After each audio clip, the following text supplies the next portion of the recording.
Gracias por estar con nosotros en este corte informativo de En Contacto, línea directa con la información que transmitimos desde Tapachula, Chiapas, México. Y pues aquí en Tapachula, un grupo de madres de familia denunciaron graves irregularidades en la impartición de justicia y pues denunciaron que sus cuatro hijos de ellas, todos menores de edad, pues se encuentran en el reclusorio para menores de manera injusta y son utilizados únicamente como chivos expiatorios.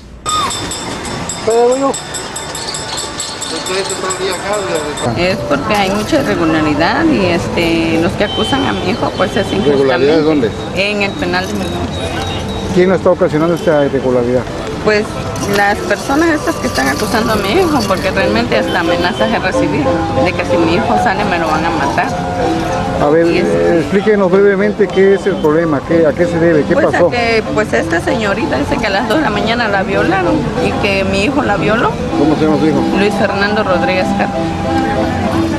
¿Y por qué ella lo acusa directamente? Ella lo acusa directamente junto con el novio, siendo que el novio nunca mostró la herida porque dice que estaba grave, al borde de la muerte. Pero yo lo único que vi fue una gasita aquí en la cabeza, fue lo único que le vi. Porque ahí no muestran herida, no muestran certificado, no muestran nada. Y ayer me llevaron judiciales falsos, porque los judiciales que fueron a la audiencia no son los que detuvieron a mi hijo, porque los judiciales todavía golpearon a mi hijo y mi hijo tiene 16 años y me lo golpearon.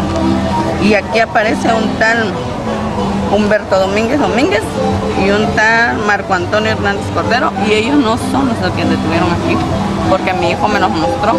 Dicho el día de que lo detuvieron, dice que lo detuvieron en la 16, aclaran ellos, y no, mi hijo estaba con su novia en las vías del tren porque iba a mi cumpleaños, y mi mamá vive sobre la Tercera Sur frente al tribunal, y mi hijo iba caminando cuando lo detuvieron y nada más escuchó a mi hijo que le dijeron este es el efectivo, lo subieron y lo comenzaron a patear, a golpear los judiciales. De hecho dice que cuando lo vendaron él ya había visto a 2, él reconoce a 2 judiciales, él sabe quiénes son, pero estos que puso este señor, que compró este señor, no son. Y yo voy a recurrir a las autoridades de Tuxtla para que, así como se vendieron estos judiciales, los destituyan, porque entonces hay mucha corrupción también en la policía, mucha, y los que golpearon a mi hijo también, yo voy a proceder contra ellos, porque yo levanté la denuncia y me quitaron ese escrito que yo metí contra los judiciales, no aparece en el expediente, no está. Ahora me dicen que con el MP y que yo vea con el MP. O sea que porque mi hijo está detenido en la casa de menores. ¿Cómo se llama su hijo? Mi hijo se llama Magdiel Mauricio Girón. ¿Por qué está detenido su hijo? O sea, le acusan de homicidio y no es culpable. ¿Qué pruebas ha presentado? Pues ya metí hartas pruebas de buena conducta y mi hijo no es el problema, pues, no le gusta el pleito. ¿Homicidio de qué? Homicidio calificado. ¿En contra de quién? ¿De hombre, mujer? O sea que no él mató, no me lo están culpando, es injustamente. Si él no puede. ¿Desde cuándo está ese problema? Ese problema está como el 8 de mayo. Sí, el 8 de mayo. El 8 de mayo que murió al final, pues, pero no él estaba ahí. ¿Y qué, ya le dictaron formal prisión o todavía no saben? Sí, ya normal la jueza me dice que me vaya a notificar la licenciada. Pero ahorita no me han notificado, pues no me está deteniendo los papeles, no la ha sentenciado, pero sí dice que mi hijo es culpable, pero yo no estoy conformidad porque mi hijo no es culpable. Y como dice mi hijo, mami, yo no soy culpable, no puede quedar detenido, dijo mi hijo. ¿Cuántos años Sí, tiene su hijo? Tiene 17 años. Si fuera culpable, estuviera conforme que estuviera pagando pecado por otro, dijo, pero como no, sí, mi hijo, hasta yo no estoy conforme también que justamente van a sentenciar a mi hijo. No es culpable, pues, y mi hijo no es de pleito. Mi manifestación es que tienen a mi hijo inocente en el tutelar de menores. ¿Cómo se llama? Mi hijo se llama Alexis Ríos Cáceres. ¿El motivo? Mi hijo lo tienen por violación a gravedad. El motivo que estoy haciendo esta manifestación, que desgraciadamente la jueza ha entregado pruebas suficientes para que mi hijo me lo dé libre, pero desgraciadamente la jueza se intimida con fuerzas públicas y ahora me pone a mi hijo culpable, pero no me dé sentencia, me tiene con anomalías. O sea, desde que comenzó mi juicio ha habido muchas anomalías. ¿Qué es el nombre de la jueza? No tengo el nombre de la jueza. La jueza se llama Pérsida Gerardo III. Desgraciadamente, la jueza es una incompetente, tiene que pedir ayudas en los altos mandos para que pueda dar una sentencia a un niño. Desgraciadamente, ella no es la que me está dando la sentencia. ¿Dónde ocurrieron los hechos? Los hechos fueron en la calle Didier Cruz, fraccionamiento Los Llanes. Yo he ido paso por paso, he hecho hasta los daños a los hechos, los hechos a la menor. Y todo me lo está regularizando la jueza. Aparte de todas las pruebas que yo he entregado, pruebas suficientes, me las quiere destituir. Yo las tengo. Tengo 40 cartas de la niña que acusa a mi hijo.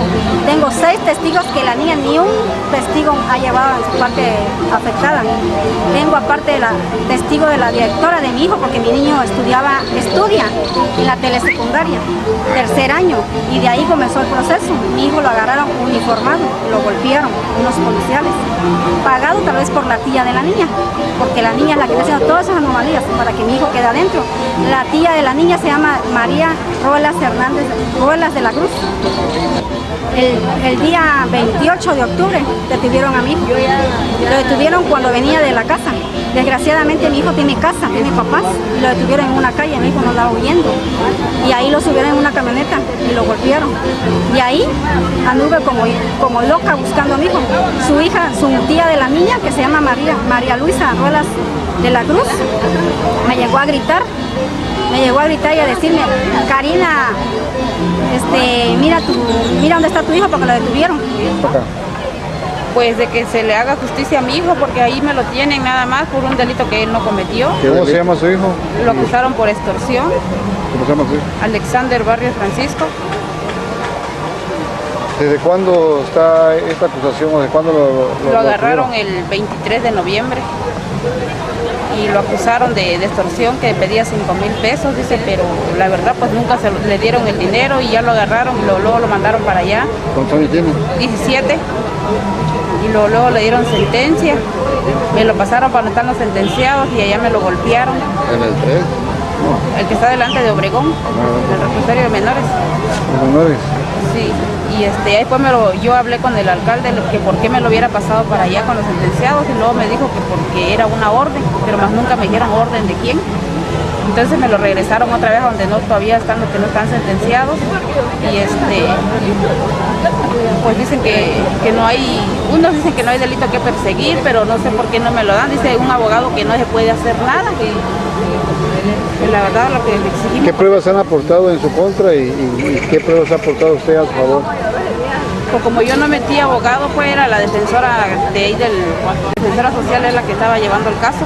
Entonces, pues ahí nada más llevaron unas fotos y bueno, eso fue todo. Ya no llevaron más pruebas porque ya no tenían, pues. Ya no tenían más pruebas.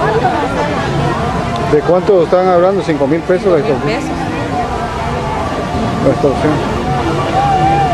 ¿A quién estaba extorsionando? A la profesora Zaira. ¿Zaira? ¿Zaira qué? Mejía Cifuentes. ¿Ella qué es su profesora o qué? ¿O cómo la conocía? Es de ahí mismo, de la colonia. ¿Qué colonia? Elegido Salvador Urbina. Bueno, pues ahí está el caso de las madres. Ya escucharon, ya vieron, pues han dicho, ya dijeron que han presentado todas las pruebas necesarias para comprobar que sus hijos son inocentes. Sin embargo, pues aquí los jueces han sido unos verdaderos incompetentes. Y aquí pues piden la intervención inmediata del Procurador de Justicia, Raciel López Salazar. Por otro lado, tenemos que ante la complicidad de la Delegación del Transporte, pues colectivos piratas invaden rutas urbanas y rurales. Transportistas denuncian que nuevos colectivos piratas trabajan en rutas urbanas a las que se suman una gran cantidad de unidades que dan servicios a ejidos de la zona media alta de Tapachula. Presumen complicidad y corrupción de parte de la Delegación del Transporte en Tapachula, por lo que en los próximos días transportistas afectados realizarán una protesta. Los denunciantes, que piden la omisión de sus nombres por temor a represalias y hostigamiento, señalan que en los días últimos las rutas 3 5 de febrero y Centro, y 35, 5 de febrero San Juan, fueron invadidas por unidades piratas solapadas por personal a cargo de la delegada del transporte en esta región, Carolina Maldonado Fuentes, pues abiertamente ha abierto las rutas Unidad 2000 y Jardines de Chiapas. Además, señalaron que colectivos del transporte público que tienen su base en las inmediaciones del Mercado San Juan y que hacen recorridos a la zona media alta de Tapachula, a ejidos y cantones, existen más de 100 unidades piratas contra las aproximadamente 60 concesionadas. Sin embargo, estas no son molestadas ante la complacencia de supervisores de la dependencia que protegen las unidades, pues cuando hay operativos estas no son molestadas. Las unidades piratas solapadas por la Delegación de Transporte tienen placas particulares, pero en cristales se encuentran las rutas que cubren y a los costados de las unidades las cooperativas a las que pertenecen, entre otras, la Soconusco, Ruach y Ciuac. Los transportistas piden la intervención del gobierno del estado para evitar mayores conflictos, pues señalan que la política del gobernador Juan Sabines ha sido de atención al gremio, por lo que aseguran que la necesidad de exigir que se ponga un alto a la corrupción y al intento de división entre el gremio transportista por parte de la funcionaria estatal, que ha demostrado incapacidad y desconocimiento de la importante actividad que debe realizar. Asimismo, pues también tenemos que el sector educativo y de salud pues se encuentran debidamente preparados pues para, en este caso, para actuar en caso de darse en cualquier momento casos de influenza tipo AH1N1. Cuando existe la posibilidad de una situación que se ponga en riesgo a los alumnos de los distintos niveles educativos, las diversas dependencias educativas y de salud implementan acciones inmediatas con la finalidad de salvaguardar la integridad física, no solo de ellos, sino también de los trabajadores de la educación.